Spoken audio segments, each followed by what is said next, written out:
Bonjour, cette vidéo est sponsorisée par Orange qui vient de sortir une campagne très stylée sur le combat que mène le foot féminin depuis plus de 100 ans pour exister. Parce que oui, pour jouer au foot aujourd'hui, les femmes dans l'histoire, elles ont vraiment galéré. Par exemple, je savais pas, mais en 1941, le régime de Vichy, il a carrément interdit le foot féminin. Et les filles, elles ont pas eu le droit de rejouer au foot jusqu'en 1968. Ça veut dire qu'après la guerre, le gouvernement, il n'est pas revenu sur la décision du régime de Vichy. Bien, nous allons supprimer toutes les horribles décisions du gouvernement de Pétain. Nous allons... Même l'interdiction du football féminin. Ils ont interdit le football féminin? Ouais. Ah ouais. Ils ont pas dit que des conneries. Ah non. Donc ouais, elles ont été longtemps emmerdées par le gouvernement, mais aussi par la société à une époque où le sexisme, c'était genre normal. Pourquoi ne pas rentrer à la maison faire le ménage? C'est un sport dur pour des jambes de jeunes filles. Non, puis ça doit pas être pratique avec leur... Non. Ma femme fait un gigot. Et elle est tout à fait heureuse. Exactement, mais alors les jongles... Non. Ah bah non. Bon, après on a encore ce genre de réflexion aujourd'hui, hein, et c'est vrai que la place de la femme dans le football n'est pas encore totalement normalisée. Bref, Orange, eux, en tout cas, ça fait des années qu'ils soutiennent le football féminin. La preuve encore avec cette campagne, je vous mets le lien en description pour en savoir plus sur l'émancipation du football féminin. Et puis cet été, justement, il y a l'Euro féminin, hein. On va suivre ça avec attention, bien sûr, et puis, allez les bleus. Bonne balle de Platini pour Battiston. Ces images de Battiston qui se fait défoncer par Schumacher, vous les avez sûrement déjà tous vues. Aujourd'hui, j'avais envie de donner un peu de contexte à ces images en vous parlant de la Coupe du Monde 1982 et plus particulièrement de la terrible nuit de Séville qui a traumatisé la plupart de nos darons. Ouais, papa, tu peux me parler un peu de la nuit de Séville en 82 ? On est en 1982, donc une époque où les footballeurs avaient des grosses tignasses, des petites moustaches et des shorts qui arrivaient à la moitié des cuisses.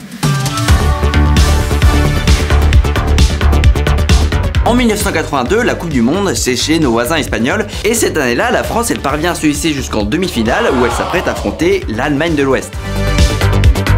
Alors l'équipe de France en demi-finale de Coupe du Monde, aujourd'hui on a le luxe de trouver ça banal, mais à l'époque je vous jure que c'est pas banal du tout. En fait je savais pas, mais à ce moment-là, l'équipe de France, ça fait des années qu'elle est nulle à chier dans les compétitions internationales. Si on regarde, avant cette demi-finale de 82, la dernière demi-finale des Bleus, elle remonte à 1958, soit 24 ans plus tôt. Entre les deux, à chaque Euro ou à chaque Coupe du Monde, soit les Bleus ont fait de la merde, genre ils ont pas passé les poules, soit ils se sont carrément pas qualifiés. Du coup oui, pour nous Français, cette demi-finale en 82, elle est tout à fait exceptionnelle. C'est la première fois depuis 24 ans que l'équipe de France fait vibrer les Français.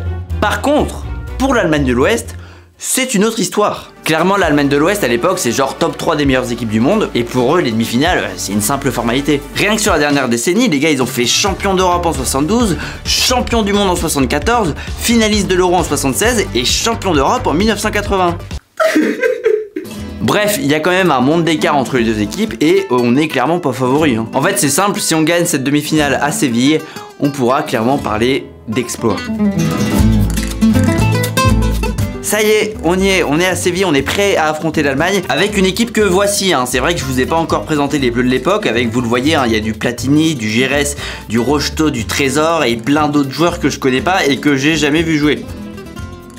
Quoi ? Je vais pas faire semblant. Et puis on notera aussi la présence de notre bientôt très célèbre Patrick Battiston qui lui commence la rencontre sur le banc. Allez, place au match, c'est parti. Et comme attendu, c'est l'Allemagne qui domine et qui ouvre le score dès la 17e minute.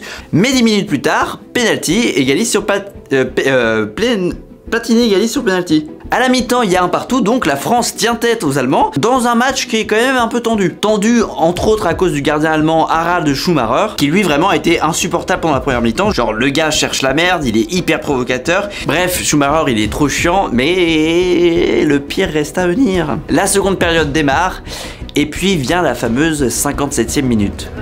Bonne balle de Platini pour Battiston. Devant la violence de cette scène, nous préférons vous montrer ce document consacré à la langouste. Contrairement à une idée largement répandue, la langouste se nourrit exclusivement de fruits de mer.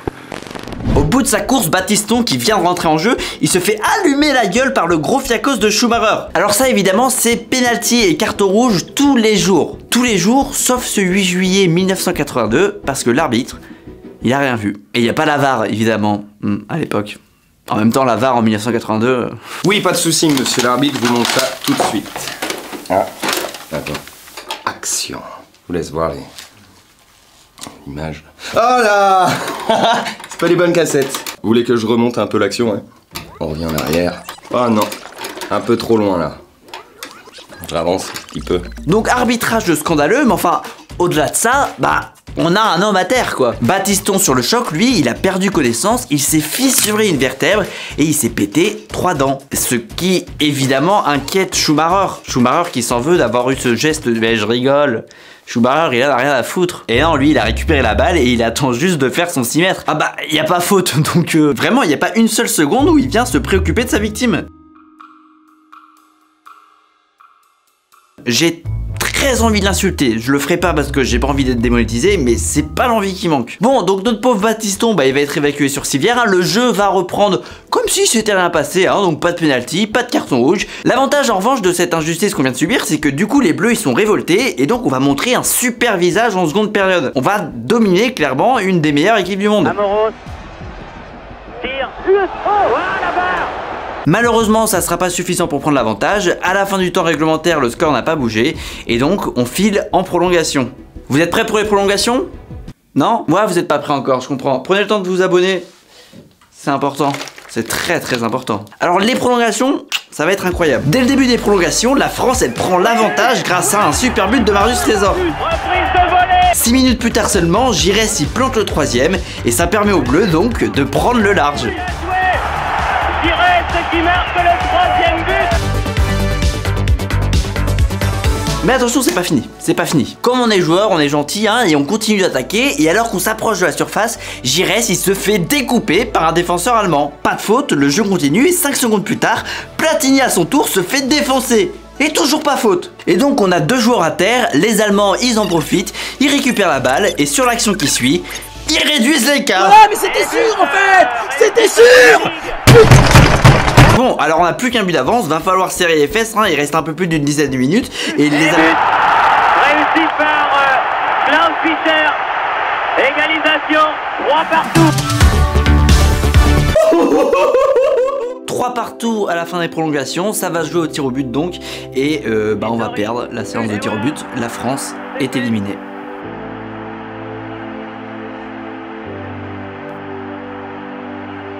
Alors, il n'y a pas à dire, on vient d'assister à un match exceptionnel. Et aujourd'hui encore, ce match, il est considéré comme un des plus grands matchs de l'histoire de la Coupe du Monde. Maintenant, malgré ça, évidemment, il y a quand même énormément de frustration à cause du scénario du match, mais aussi à cause de l'arbitrage. Du coup, pour faire passer la pilule, on a besoin de quoi, nous les Français? On a besoin d'un méchant. On a besoin d'un coupable sur qui déverser notre haine. C'est toujours comme ça que ça marche, hein. Martinez en 2022, Eder en 2016, Materazzi en 2006. Et là, le méchant, bah, il est pas compliqué à trouver, hein. Évidemment, c'est Monsieur Harald Schumacher, le boucher de Séville. Or, un méchant allemand moustachu qui fait du mal aux Français, ça réveille de vieux souvenirs.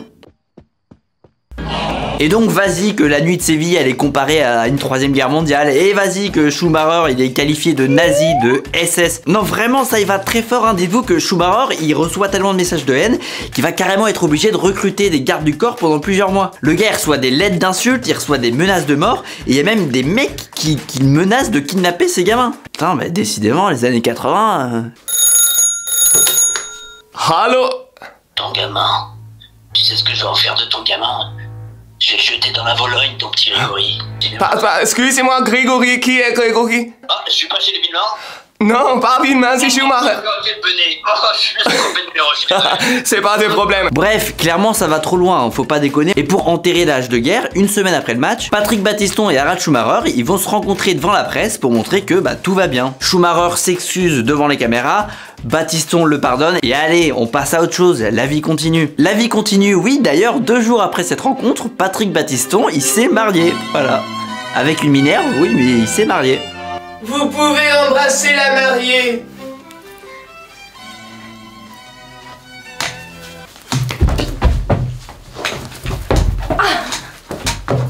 Alors pour l'anecdote, Battiston et Schumacher, ils se sont recroisés sur les terrains entre autres 4 ans plus tard, en demi-finale de Coupe du Monde encore une fois, hein, France-RFA. Là encore, ils nous ont éliminés, mais voilà, ce jour-là, Battiston et Schumacher étaient titulaires l'un contre l'autre. Et ça s'est bien passé, hein, voilà, Schumacher, il a dû comprendre à quel point il avait été minable, et il a été vachement cool sur le terrain. Oh là là, il est gentil, ouais, il est très affectueux là. Après, j'imagine quand même que Battiston il devait avoir les chocottes et donc il a dû jouer avec vachement plus de précaution. Corner pour l'équipe de France. Et but de Battiston.